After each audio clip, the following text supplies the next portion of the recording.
Hi friends, నేను మీ ఎరవాస్ పిల్లని. అందరు అన్నం తిన్నరా? ఇక నేనైతే తిన్నా. మరే ఏం లేదు ఫ్రెండ్స్, మీ అందరికి ఒక ముచ్చట చెప్దాం అనుకుంటున్నా. ఇక మన ఇళ్లలో ఎవరి ఇళ్లలో చూసినా గానీ బల్లులు అయితే ఎక్కువనే ఉంటాయి. ఒక్కొక్కసారి మీద కూడా పడతాయి. అయితే ఒకసారి అయితే ఇలా ట్రై చేయండి. మన ఇంట్లో ఒక ఉల్లిగడ్డను తీసుకుని మంచిగా మెత్తగా పేస్ట్ లాగా చేసుకోవాలి. చేసుకున్న తర్వాత దాన్ని మొత్తం వడగట్టుకుని మొత్తం అలా రసం మాత్రమే తీయాలి. పేస్ట్ మాత్రం పక్కగా అయితే పెట్టాలి.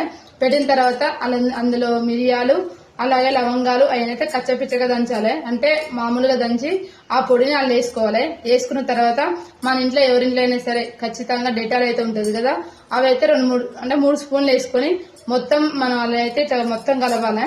మొత్తం మిక్సింగ్ చేయాలి. చేసిన తర్వాత మన ఇంట్లో స్ప్రే బాటిల్ ఉన్నా లేకపోతే మన ఇంట్లో ఎక్కువ శాతం ఊరిలో అయినా సరే పత్తి అయితే ఉంటది. దాన్ని తీసుకొని అలా మొత్తం ముంచి ఒక ప్లేట్ మీద పెట్టి మనకి ఎక్కడెక్కడ బలులు ఉంటాయో అక్కడైతే ప్లేస్లలో అయితే పెట్టాలి. పెడితే సరిపోతుంది. బలులు అయితే పోతాయి. ఒకసారి అయితే ఇలా అయితే ట్రై చేయండి ఫ్రెండ్స్. ఖచ్చితంగా అన్ని బలులు అయితే పోతాయి. మరి జర మీకు ఈ వీడియో నేస్తే జర సబ్స్క్రైబ్ చేసుకుంటారా ఫ్రెండ్స్?